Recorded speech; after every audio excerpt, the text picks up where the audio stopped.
"Sir, this area is restricted. Are you lost?" The voice was sharp, laced with the kind of impatient authority that a young officer wears like a new uniform, stiff, clean, and a size too big for his experience. Lieutenant Evans stood with his hands on his hips, his white uniform a stark slash against the gray steel of the pier and the immense black hull of the submarine moored beside it. The USS Tempest sat low in the water, a silent, sleeping leviathan. The old man he addressed didn't flinch. He simply stood there, a frail figure in a worn tweed jacket, his gaze fixed not on the officer but on the submarine. His name was Arthur Connolly, a name that meant nothing to the lieutenant, and at that moment meant nothing to anyone else on the pier. He was just an old man, his skin a roadmap of 80+ years, his hands clasped loosely behind his back, showing the swollen knuckles of arthritis. "This is an active naval installation," Evans continued, stepping closer, his voice rising slightly to cut through the sea breeze and the distant clang of metal on metal. "Civilians are not permitted this far without an escort. I'm going to have to ask you to come with me back to the security gate." He made a small, dismissive gesture as if shooing a stray dog. Arthur's eyes, the color of a faded sea chart, finally moved from the submarine and settled on the young officer. They were calm, observant, and held a depth that seemed to absorb the lieutenant's bluster without reflection. "I have an invitation," Arthur said, his voice quiet but clear, not a quaver in it. The lieutenant almost laughed. He exchanged a look with the two young sailors who stood watch at the gangway, a silent communication of shared disbelief. An 80-something man in a jacket that looked older than they were, claiming he had an invitation to board one of the Navy's most advanced nuclear submarines. The idea was absurd. A crowd was beginning to form, not a large one, but a noticeable collection of sailors and contractors, their curiosity piqued by the confrontation. The sight of a crisp young officer dressing down a senior citizen was unusual enough to make them pause their work. "An invitation," Evans repeated, his tone dripping with condescension. "Right. And I suppose Admiral Nimitz sent it to you himself." "Sir, I don't have time for games. You are a security risk. Now let's see some identification, and then you can tell me who you were supposed to be meeting." He held out his hand, palm up, expectant and demanding. Arthur reached slowly into his jacket pocket. The movement was deliberate, unhurried, as if he had all the time in the world. This calm deliberation seemed to irritate the lieutenant even more. It was a silent refusal to be rushed, a quiet defiance that Evans couldn't quite label as insubordination but felt like it all the same. The onlookers shuffled their feet, murmuring to each other. They could feel the tension ratcheting up, a palpable thing in the salty air. Every word from the lieutenant was a slight, a small chip at the old man's dignity. Evans seemed to relish it, playing to his small audience, establishing his authority. "Is he senile?" one sailor whispered to another, just loud enough to be heard. "Probably just wandered off from the visitors' center," the other replied. "Poor old guy." Evans heard them. A small smirk touched the corner of his lips. He was in control. He was the guardian of the gate, the protector of this billion-dollar piece of military hardware. He represented order and security. The old man represented confusion, a loose thread to be snipped. "Come on, old-timer," Evans pressed, wiggling his fingers. "The ID, or we can do this the hard way." From his pocket, Arthur produced not a wallet, but an old cracked leather billfold, held together by a fraying rubber band. It looked ancient, an artifact from another time. The lieutenant's smirk widened into a sneer of contempt. He snatched the billfold from Arthur's hand, his movements jerky and impatient.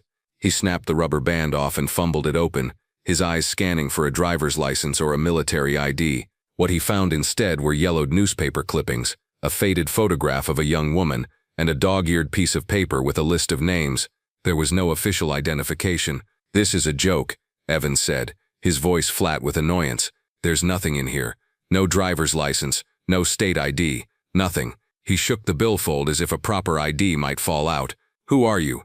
"My name is Arthur Connolly," the old man repeated, his voice still impossibly steady. "I was invited."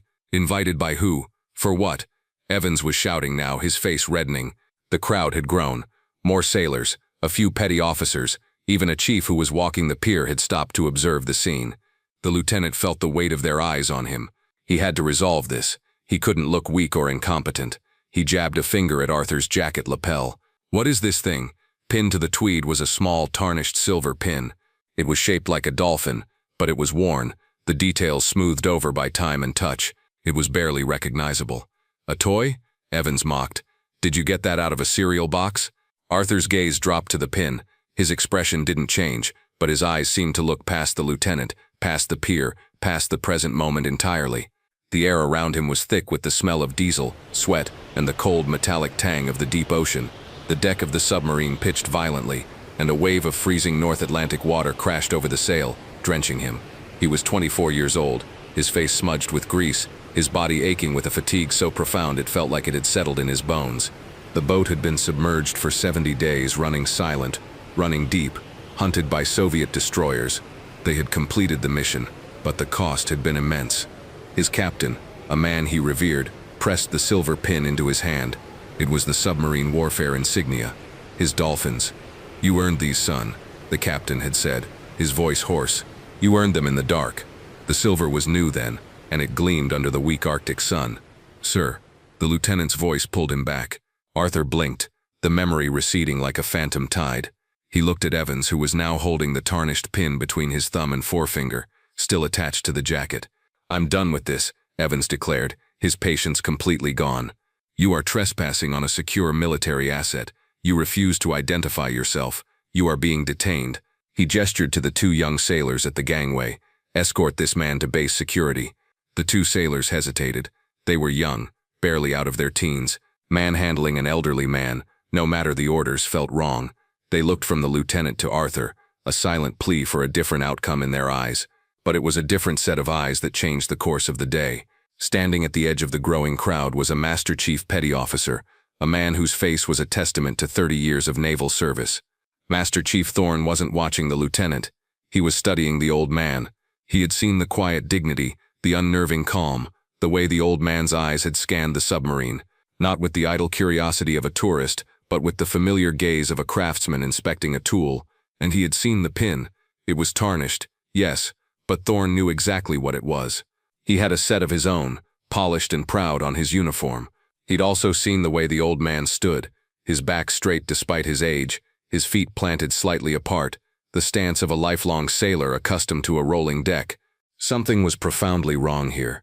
Lieutenants came and went, full of fire and regulations, but men like Arthur Connolly were the bedrock. Thorne had a gut feeling, the kind that had kept him and his crews safe in dangerous waters for decades. That feeling was now screaming at him that Lieutenant Evans was making a mistake of catastrophic proportions. While Evans was trying to bully the young sailors into action, Thorne slipped back from the crowd, pulling his phone from his pocket. He didn't call base security. He knew that would just escalate the situation through the wrong channels, burying the old man in a mountain of paperwork and suspicion. He needed to go higher. He scrolled through his contacts, his thumb hovering over a number he rarely used, a direct line to an aide he knew at Esplant, Submarine Force Atlantic Headquarters. He pressed the call button. "Commander's office, Petty Officer Davis speaking." "Davis, it's Master Chief Thorne over at Pier 7. Thorne kept his voice low and urgent. "Listen, I have a strange situation here. There's an old gentleman on the pier for the Tempest. A young LT is giving him hell, about to have him detained." "Okay, Master Chief. What's the man's name? I can try to see if he's on an access list." "That's the thing," Thorne said, watching as Evans finally lost his temper and grabbed Arthur by the arm. "The LT is making a scene, but the old man, he's just standing there. He says his name is Arthur Connolly." There was a moment of silence on the other end of the line. Then Master Chief, "Say that name again." "Connolly. Arthur Connolly." The silence stretched longer this time, filled only by the faint static of the connection. Thorne could picture the aide on the other end, the blood draining from his face. "Master Chief," the aide's voice was now a choked whisper, "keep that lieutenant away from him. Do whatever you have to do. The Admiral is on his way." The line went dead. Thorne stared at his phone for a second, a cold dread mixing with a grim sense of vindication. He was right. This was a very, very big deal. Inside the Esabilan headquarters building, a pristine structure of brick and glass miles away from the pier, Petty Officer Davis had dropped his phone into its cradle and burst into the Admiral's inner office without knocking. A breach of protocol so severe it was almost unthinkable. Admiral Stanton, a man with 3 stars on his collar, and the weight of the entire Atlantic submarine fleet on his shoulders, looked up from a classified briefing, his eyes narrowed in annoyance. "Davis, what is it?" "Sir," the aide stammered, out of breath. "A call from Master Chief Thorne at Pier 7.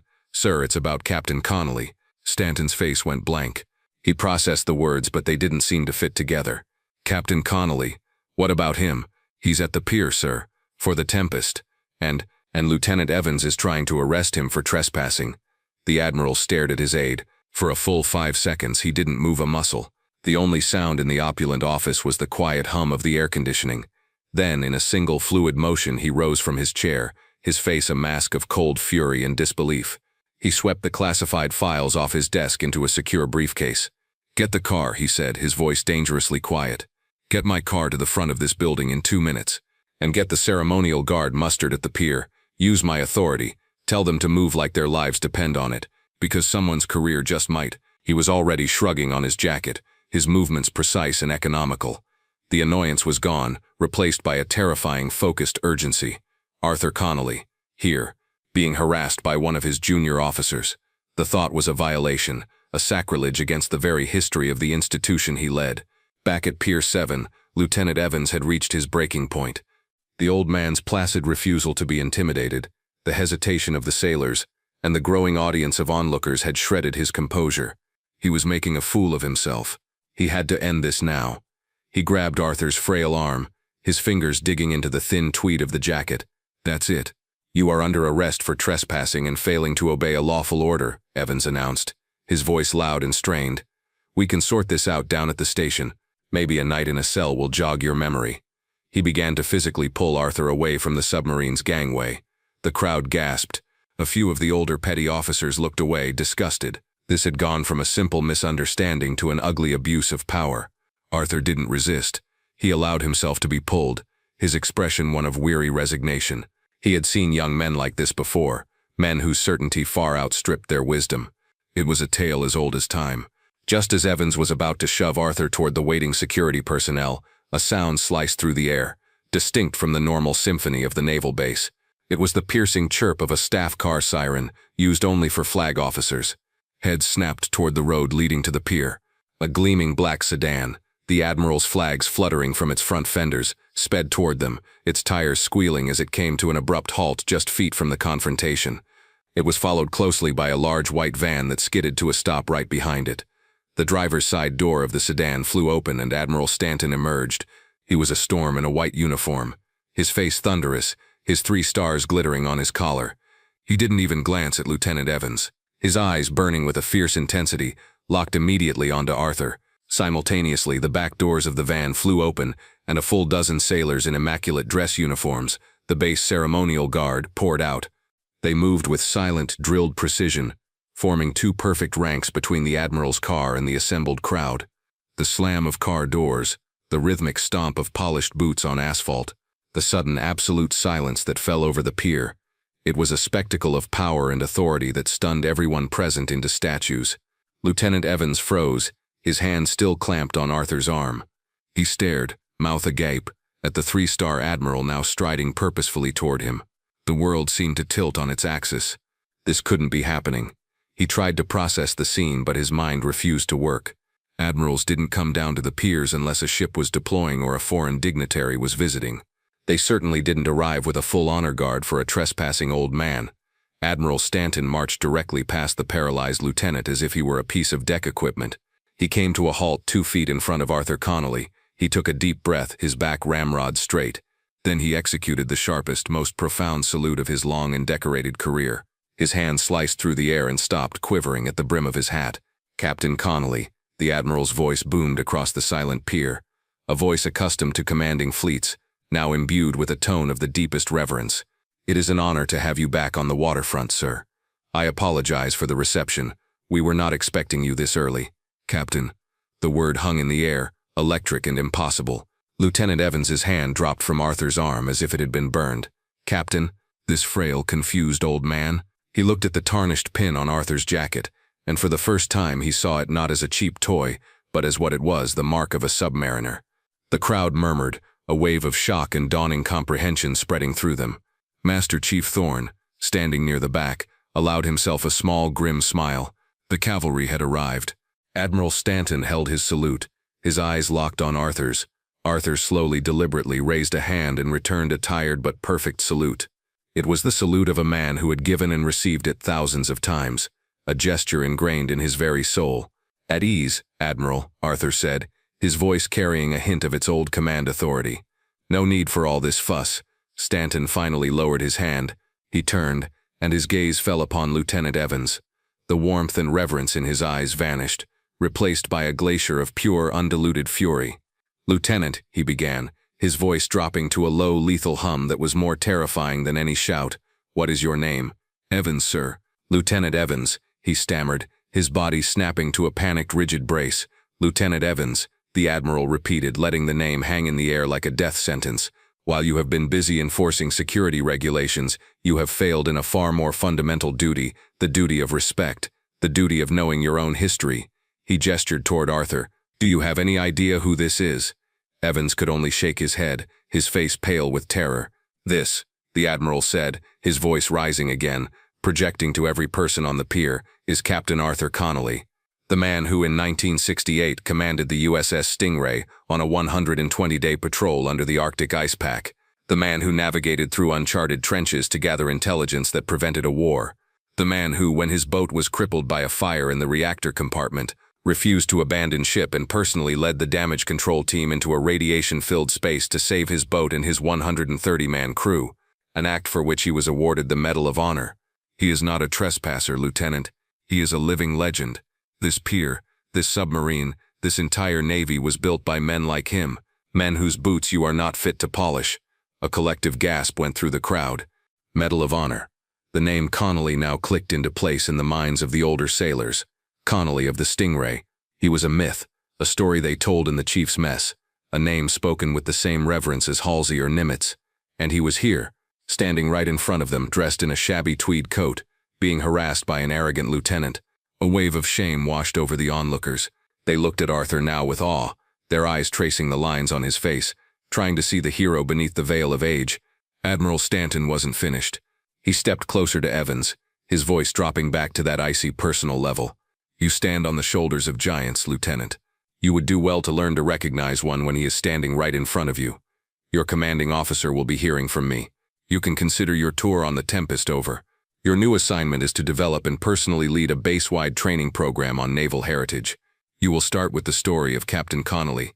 You will learn it, you will know it, and you will teach it until you understand what it means to serve." The rebuke was total, a professional evisceration delivered with surgical precision. Evans stood, broken and humiliated, unable to speak, unable to even meet the Admiral's eyes. It was then that Arthur stepped forward, placing a gentle hand on the Admiral's arm. "That's enough, Bill," he said softly, using the Admiral's first name. The lieutenant was doing his job. Security is paramount. He saw an old man where he shouldn't be. His instincts were correct, even if his methods were a little enthusiastic. He's a good officer. Don't ruin him. The grace of the gesture was stunning. After the public humiliation he had endured, Arthur's first instinct was to show mercy, to defend the very man who had wronged him.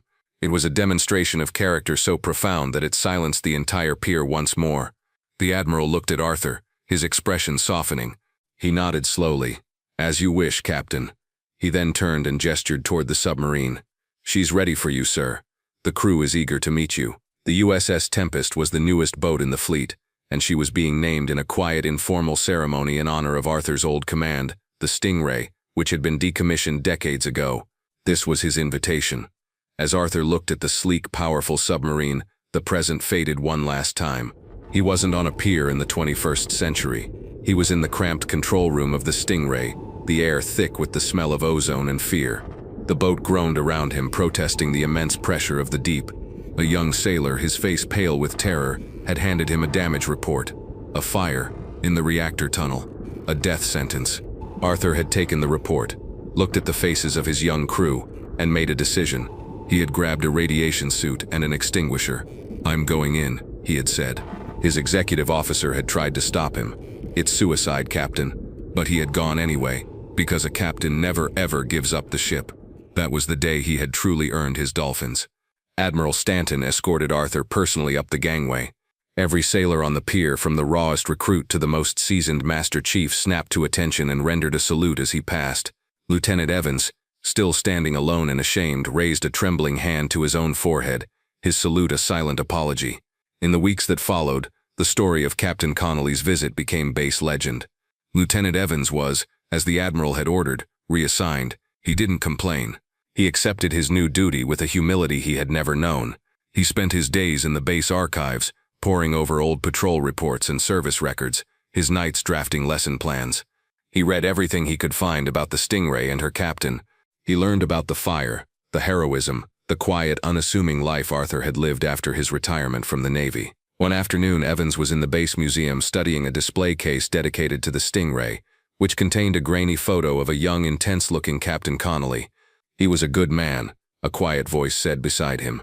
Evans turned. It was Arthur. He was wearing the same tweed jacket. Evans felt a flush of shame and stood straighter. "Captain Connolly, sir, at ease, son," Arthur said with a small smile. He looked at the display.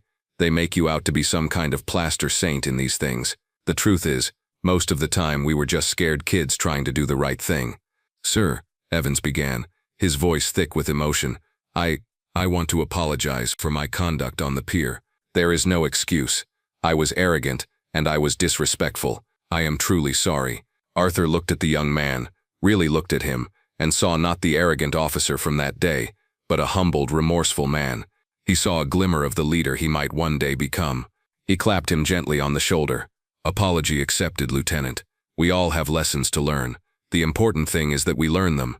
They stood in silence for a moment, two sailors from different eras, bound by a shared service and a moment of unforgettable humility.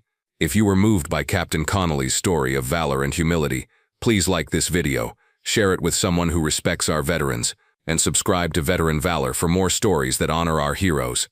Thank you for watching.